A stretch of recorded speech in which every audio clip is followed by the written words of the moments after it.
박준규의 브리핑 6 내일신문 박준 기자 나오셨습니다. 안녕하세요. 안녕하세요. 예, 어저께 우리가 이런저런 이제 출구조사까지 얘기를 하고 사실 제가 출구조사 믿지 마라. 너무 많이 나왔다. 맞은 적이 한 번도 없다라고 했는데 이번에는 비슷하게 맞췄네요. 출구조사가. 어떻게 보면 그 상한선을 또 넘어서기도 했어요. 그러니까요. 예. 그런 측면에서 보면은 출구조사의 정확도는 조금 떨어졌다 이렇게 볼 수도 있을 텐데 예상 외죠. 예. 그런데 이 정도로 예상했던 몇몇 분들도 저는 알고 있었는데요. 그분들이 갖고 있는 데이터들을 보게 되면 그야말로 이런 거죠. 이 지난 20대에서 잃었던 것들, 소위 호남 지역 그리고 수도권 지역 이런 것들만 그냥 더하면 그냥 그대로 숫자가 나오는데 왜 그걸 어렵게 생각하냐 이렇게 이야기를 하더라고요. 근데 참 선거는 산수가 아닌데 어떻게 모르겠어요. 그러니까 저는 사실은 솔직하게 말씀드리면은 150석을 가까스로 못 넘긴다고 생각했어요. 한 149석 정도, 뭐 이 정도. 이건 바람입니다. 이 어떤 논리적으로 설명하는 것은 사후적으로 우리가 끼워 맞추는 거고, 그러니까요. 그냥 바람으로 가는 거죠. 이 선거는 그런 경향들이 좀 있는 것 같아요. 앞서 말씀하신 그 2004년도 마찬가지로 그때 당시에도 그냥 바람으로 된 거거든요. 그런 분들이 많이 국회에 들어와서 사실 물갈이도 많이 되고 새로운 인재도 들어오고 뭐 이런 과정을 거쳤는데 이번에도 그런 분들이 제법 많이 들어온 것 같아요. 그렇군요. 자, 압승, 여당의 압승, 뭐 기록적인 여당의 압승이고 진보 보수를 다 합쳐도 이렇게 한 정당이 표를 많이 얻은 적이 없잖아요. 그렇죠. 이제 87년 민주화 이후에는 한 번도 없죠. 그러니까 이 180석이라는 것을 그동안 해오지 않았고 또 한편 상대방 쪽으로 보면 이렇게 폭망한 적도 없었던 거죠. 그러니까요. 그렇다고 보면 양쪽이 다 처음 경험해보는 그런 새로운 길을 가는 상황이라 폭망한 쪽은 폭망한 쪽대로 나름대로 추스려서 어떻게 또 일어나서 할 것인지 또 이 승리한 데는 승리한 대로 이것을 어떻게 관리해 나갈 건지 앞에서 나올 수 반면교사를 삼을 수 있는 게 많지 않아서 사실 새로운 길을 걷는 바람에 고민이 많을 것 같습니다. 그 중에서 승리의 결정적 요인은 아무래도 수도권 같아요, 지금. 그렇죠. 수도권이 예상보다도 많이 나왔어요. 수도권이 121석인데요. 민주당은 지난 20대 총선에서 82개 확보해서 이번에는 한 10개 정도 더 얻지 않겠느냐. 그래서 91개. 왜냐하면 한 지역구가 지금 선거구 개편으로 없어졌기 때문에 91개, 91개 정도면은 뭐 무난하다 이렇게 생각을 했는데 103개예요. 103개. 121개 중에 103개. 거의 뭐 가져갔다고 봐야 되는 거죠. 그러니까 사실상 싹쓸이에요. 이 정도. 강북에서는 그 단 한 석, 용산 하나. 권영세 전 의원. 몇 표 차이 안 났더라고요. 그렇죠. 아주 뭐 1000표도 안 났죠. 상당히 박빙 과정을 거쳤고 강남의 일부를 제외하고는 서울에서는 거의 못 가져갔고요. 그 다음에 눈여겨봐야 되는 대목은 인천이에요. 인천이 13곳인데요. 그 중에서 11곳을 가져갔어요. 인천이 사실은 생각보다 항상 그 보수가 더 많거나 비슷하거나 그랬어요, 거기가. 이 인천 지역이 약간 충청도 인사들이 많아요. 그렇군요. 왜냐하면 이 충청도 지역이 서해안 바다 쪽에 있지 않습니까? 이분들이 배를 타고 인천을 많이 왔다는 거예요. 그래서 그렇군요. 이 지역 구도를 보면 충청 출신이 많습니다. 그래서 충청이랑 비슷한 뉘앙스를 정치적 가지고 성향이 있어요. 좀 있죠. 그래서 대전에서 민주당이 싹쓸이했거든요. 이것과 다르지 않다. 그렇군요. 이 맥이 같다. 그렇게 보면 대전이라는 곳, 충남이라는 곳이 어떻게 보면 균형추 역할을 그동안 해왔잖아요. 중도 지역, 중도 성향을 가진 분들이 움직이는 스윙보터 역할을 해왔는데 이 두 지역의 그 싹쓸이, 거의 싹쓸이 이것은 실질적으로 이번 판을 설명해주는 단편적인 얘기라고 할 수 있습니다. 그렇네요. 그러니까 뭐 대전뿐만이 아니라 충남에서도 전체 28석에서 20석인가를 민주당이 가져왔어요. 상당히 많이 가져왔죠. 상당히 이번에 많이 가져왔어요. 예. 그래서 이 충청 지역과 인천 지역을 보게 되면 지금 전반적으로 민주당이 왜 압승할 수밖에 없었는지 확인할 수 있었습니다. 자, 뭐 결과적으로 보면은 이거는 뭐 이렇게 만들려고 한 건 아니지만 결과적으로 거대 양당, 양당 구도가 복귀가 됐고, 일부에서는 이제 어떤 색깔로 이렇게 표시를 하다 보면은 과거에 지역주의가 회귀한 거 아니냐 이런 분석도 나오는데 어떻게 보시나요? 당연히 지역주의가 나왔죠. 이 지역주의가 지난번 20대에서 좀 흩어졌어요. 그 중요한 부분이 이제 국민의당이 호남 지역에 상당 부분 했고요. 좀 도전자들이 좀 유력한 분들이 많이 왔어요. 호남 지역에서 새누리당이 2석을 얻었었고요. 20대에. 그리고 민주당이 영남 지역에서 8석을 얻었거든요. 그럼 상당히 많이 확보를 했던 거죠. 그러니까 이제 이 정도면은 좀 균열이 가는 거 아니냐. 그럼 다음에서는 좀 더 나은 그런 지역 구도가 좀 옅어지는 그런 걸 기대했었는데 이번에는 거대 양당 구도로 이 지지층 결집이 확실하게 이루어지면서 뭐 호남 지역에서는 거의 민주당이 싹쓸이 했고요. 그리고 영남 지역에서는 그나마 7석 민주당이 선방했습니다. 나름대로. 그렇군요. 자, 연동형 비례대표제 이번에 처음 도입을 했는데 당연히 이거는 다당제를 염두에 두고 다양한 정치 세력이 원내로 진입하는 거를 목표로 하고 했는데 오히려 더 양당제로 역대급 양당제로 가버려서 이거를 어떻게 해석을 해야 되냐 또 이런 얘기도 나옵니다. 그렇죠. 이 연동형 비례대표제의 그 취지 자체만 보면 이 득표를 한 만큼 의석을 가져가라. 아주 일반적이고 정상적인 얘기거든요. 그렇죠. 근데 그게 안 되고 있다는 거죠. 왜냐하면 한 석이라도 더 많이 가져가는 그런 지역구에서는 그 사람이 그냥 한 석 100% 가져가니까요. 그러니까 1%라도 많이 가져가는 쪽이 이기니까 이런 방식으로는 국민들의 의사를 정확하게 전달을 못하는 거다. 그래서 될 수 있으면 이 표의 비율에 맞춰서 의석을 배분하자 이런 취지인데 그렇게 하기 위해서는 많은 의석을 갖고 지역구에 많이 의석을 가질 정당이 이 비례 의석을 적게 가져갈 수밖에 없거든요.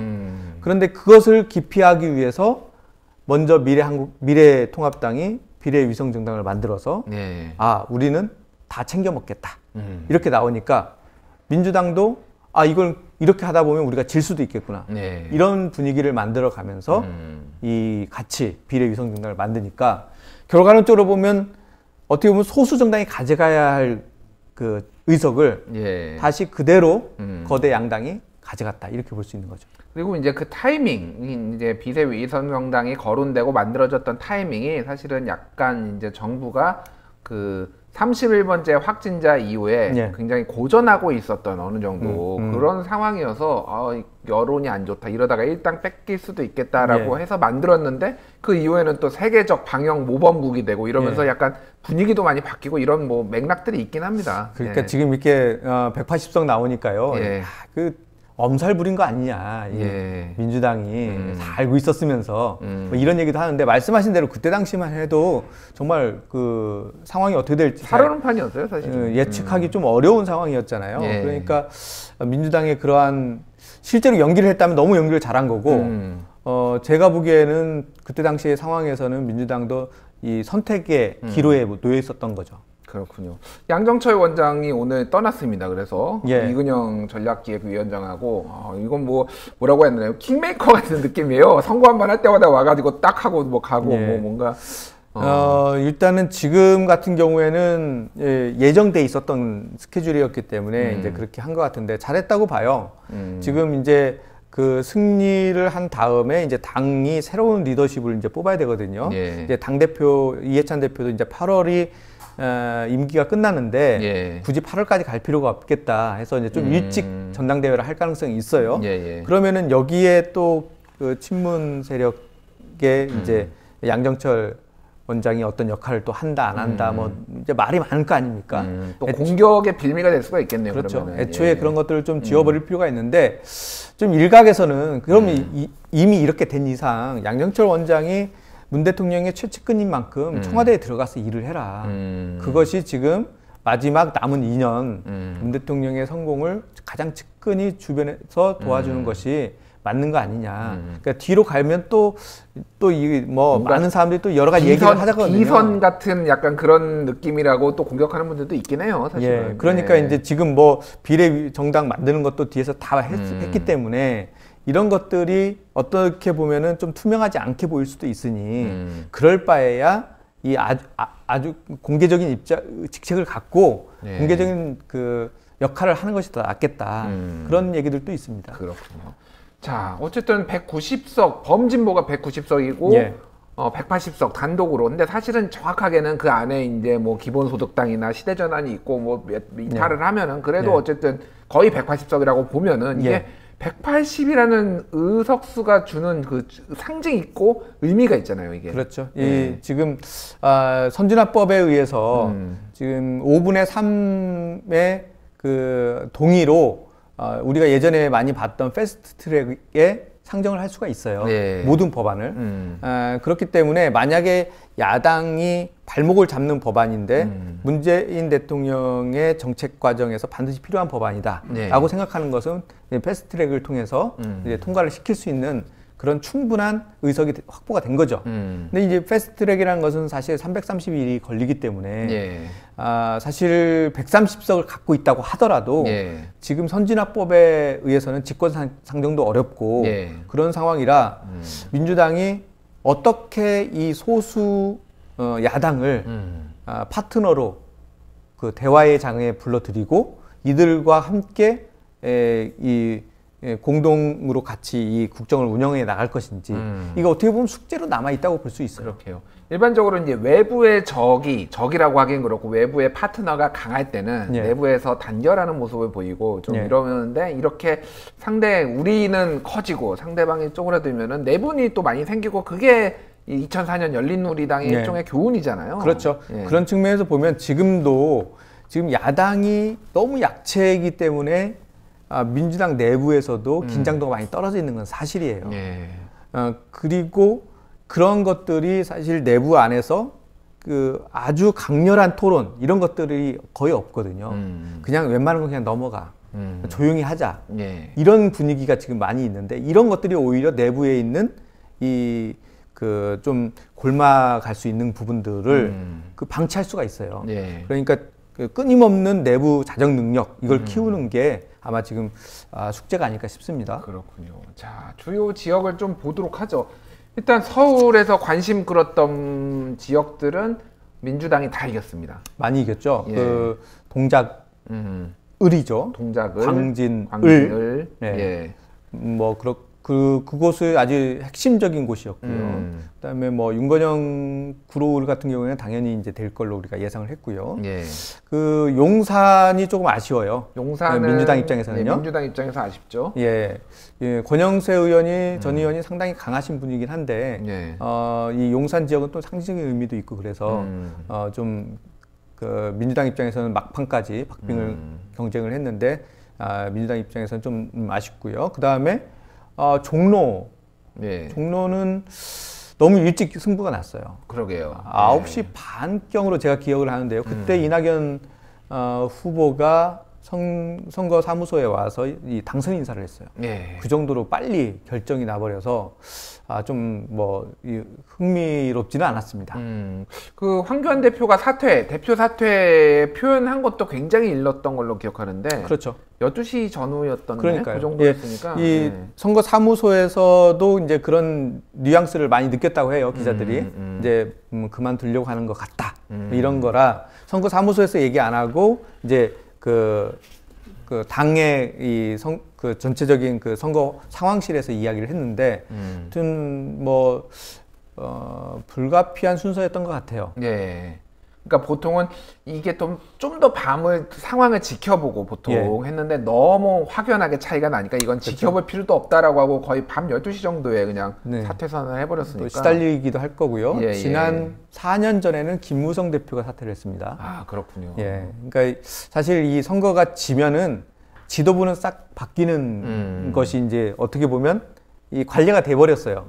그리고 그렇게 되면 이제 비대위 체제로 가고 이제 그럼 비대위를 누가 맡을 거냐 이런 어떤 권력 투쟁의 또 장으로 확 전환이 되는 그런 스케줄이 많이 진행이 되죠. 자, 야당 얘기를 좀 안 할 수가 없는데 오늘 그 주호영 의원이 그 라디오에 전화 인터뷰를 했는데 예. 지금 이제 어떻게 야당 수습할 거냐. 하나는 최고위원 중에서 유일하게 살아남은 조경태 의원, 예. 나머지는 다 낙선하거나 불출마, 뭐 컷오프되거나 예. 그랬더라고요. 그래서 조경태 의원이 비대위원장을 맡는 방법, 하나는 중진들 중에서 예. 5선 이상의 중진들 중에서 하는 방법, 예. 뭐 이런 거를 얘기를 했는데 본인이 하겠다라는 야망을 숨기지를 않더라고요, 주호영 의원. 그 얘기가 그 얘기인데 자기가 한다는 얘기인데. 그러니까요. 예. 어떻게 될 것 같아요? 조경태 의원은 이게 저는 뭐 개인적으로 좋아하지만 좀 호불호가 좀 많이 갈려요. 예. 예, 그래서 많은 사람들이 또 싫어하는 분들도 있기 때문에 어떻게 보면 비대위원장은 이게 추대를 해야 되는 거거든요. 예. 그런 측면에서 보면은 좀 쉽지 않은 그런 인물로 보이고 주호영 의원일 가능성도 있고요.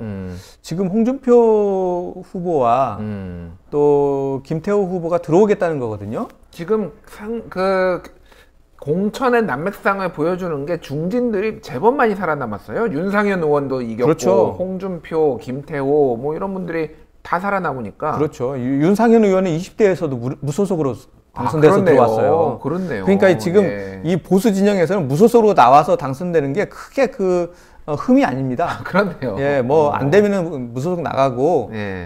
다시 돼서 돌아오면 예. 탕자는 다 받아준다. 이렇게 지금 인식이 되고 있죠. 그렇네요. 예. 그래서 이 홍준표 후보나 김태호 후보가 만약에 들어오게 되면 얘기는 좀 달라질 수 있죠. 또. 예, 그렇군요. 지금 뭐 여기에서는 지금 한 사람이 아까운 상황이 아닙니까? 뭐 물론 뭐 한 사람 더 들어온다고 해서 뭐 예. 100석도 어차피 안 되니까 뭐 그런 상황이긴 한데 그게 좀 뭐 103석인가요? 예. 그러니까 좀 이게 쉽지 않죠, 지금 상황이.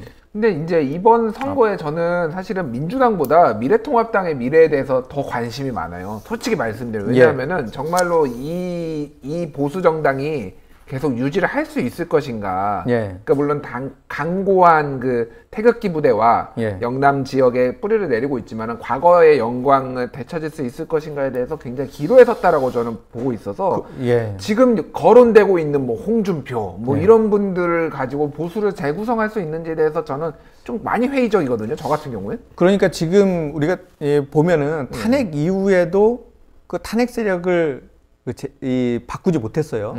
그 다음에 있었던 대선, 그러니까 대선이죠. 그러니까 네. 대선 이후 그리고 지방선거 패배 이후에도 전혀 변화가 없었어요. 그러니까요. 그 밥의 그 나물. 예. 그러니까 그때 당시에 왜 그랬을까 보면 완패가 아닌 거예요. 또 이 책임론이 직접적으로 그들한테 있지 않다고 본 거예요. 예. 근데 지금도 또 그렇게 나온다면 이건 이제 살아남기가 쉽지 않은 상황이 되는 거죠. 그러니까요. 지금 이렇게 어떤 분들 제가 선거 전문가들하고 또 오늘 아침에 오후에 이렇게 이야기 해보니까 지금 보면은 한반도 지도에서 예. 이 영남 지역만 이 색깔이 딱 그렇죠. 고착돼 있잖아요. 예, 예. 근데 이쪽 사람들 입장에서 볼 때는 예. 전혀 위태롭지 않은 거예요. 우리는 여기는 안전하다. 그렇네요. 그러니까 그 사람들이 위기감이 그렇게 강하지 않고 자기 봉쇄인가요? 여기는 안전하다. 여기는 안전. 그분들 중에서는 포항에서는 뭐가 나와도 다 된다. 그게 이제 결국은 TK 자민련으로 가는 길 아닙니까, 사실. 그러니까요. 그렇게 되면은 그야말로 거기에서 고립된 상황이 되고 진보 진영에서 또 다른 당이 나와서 이 진보끼리 경합하는 이게 이제 지금 진보 진영에서 그리는 그림이거든요. 그러니까 사실은 지금의 민주당이 약간 뭐 일종의 건전한 보수 정당이 되고 그렇죠. 진보 정당이 하나 더 나와가지고 그렇죠. 이렇게 경쟁하는 구도. 그렇죠. 이게 이제 진보 진영에서 현재 그리는 그림인데 예. 이쪽으로 점점 가는 모양새예요. 그러게요. 그러니까 지금 어떻게 돼야 되냐면 이쪽 영남 지역 분들이 예. 확 바뀌어야 돼요. 그러게요. 자기 걸 내려놓고 확 바꾸지 않는 한 이것은 기득권이 이미 거기에 굳어져 있기 때문에 이것을 놓지 않는 한 변화가 쉽지 않을 것 같습니다. 그래서 저도 뭐 우리 박준규 기자도 1970년대생이시고 저도 그렇고 굉장히 이제 1970년대생들을 좀 주목을 저는 해야 된다라고 보는 게 지금 40대가 40대가 다 70년대생들이잖아요. 예. 이 40대가 되면은 전통적으로 보수화가 많이 되는 기로에서잖아요. 보통 예. 20, 30대가 진보, 50, 60대가 보수, 그러면 40대는 진보에서 보수로 넘어간 징검다리. 근데 지금 정치적 성향으로만 보면은 20대보다 30대보다 40대가 더 민주당을 많이 그렇죠. 더 진보적이에요. 더. 그렇죠. 그러니까 이게 앞으로 40대는 인구도 많아요. 심지어 1년에 100만 명씩 태어나고 그렇죠. 95만 명씩 태어났던 예. 그 70년대 초반은. 그러면 이게 근데 매우 싫어해요. 이 70년대생 분들이 그러니까 뭐라고 해야 되나? 그냥 보수를 싫어한다기보다는 미래통합당을 구리다고 생각해요. 스타일이 너무 구린 거예요. 그러니까 옛날에 X세대였잖아요. 이분들은. 예, 그렇죠. 놀아본 세대. 그러니까 너무 스타일이 그 태극기 부대의 그 구린 스타일이 너무 싫은 거예요. 그래서 보수 성향임에도 불구하고 미래통합당 못 찍겠다는 분들이 있어서 뭔가 이거를 바꾸지 않으면 여기는 좀 답이 없겠다, 저는 그러니까 그 생각이 들더라고요. 지금 우리나라 이 보수 진영이 이 소위 분단 국가의 특수성 때문에 그 보수성이 상당히 그 우측으로 가 있거든요. 태극기 부대 쪽으로 너무 많이 쏠려 있죠. 네. 그 보수성이. 그러니까 네. 지금 우리나라는 진보 진영도 사실상 상당히 보수화돼 있잖아요. 예. 그런 측면에서 보면 이 현재 보수는 상당히 좌쪽으로 가도 크게 무난하지 않아요. 위험하지 않습니다. 예. 그런데도 불구하고 그 지역구의 어떤 기득권 이런 것들에 안주하고 있고 이번에 공천 과정도 다 그런 것들 중에 하나라고 볼 수 있을 텐데 이제 그런 것들을 이번 기회에서 확 바꾸지 않으면 뭐 기회가 쉽지 않을 거예요. 왜냐하면 뭐 지금 벌써 총선을 연이어 2번을 졌어요. 예. 대선 지고 지방선거까지 졌단 말이에요. 그러게요. 예. 이렇게 되면요, 진 곳에서는 지역구의 이 조직이 흩어져요. 허물어져요. 예. 관리가 잘 안 돼요. 예. 그게 좀 더 진행이 되면 이제 무너지는 거죠. 이제 그렇게 되면 진보 진영도 안 좋고 보수 진영도 안 좋은 거죠. 뭐든 이 좌와 우의 날개로 날아가는 거죠. 그러게요. 예. 그래서 미래통합당의 수도권이나 서울에서 당선되신 분들을 보면은 그나마 스타일이 괜찮은 분들이에요. 예를 들면은 뭐 김은혜 네. 전 청와대 대변인 네. MBC 기자였죠. 예. 아니면은 뭐 김웅 검사 이분은 예. 70년생이고 김은혜 71년생, 뭐 배현진은 83년생 이런데 약간 뭐 이런 거에서 좀 뭔가 아이디어를 얻어야 되지 않을까. 저는 그 생각이 확 들더라고요. 그러니까 지금 이번에도 뭐 바람도 많이 불었지만 앞서 우리가 관심 있게 봤던 동작을이나 예. 광진을도 결국 신인과 이 다선 중진과의 싸움인데 이게 예전 같으면은 사실 게임이 안 되는 그러게요. 그 승부거든요. 그런데 이런 부분들이 이런 부분에서 뭔가 메시지가 나온다는 거죠. 그렇다면 그리고 지금 호남 지역에서 중진들이 다 쓰러졌잖아요. 그러니까요. 그리고 그 득표율이 한 자릿수도 많아요. 그러니까요. 이것은 예.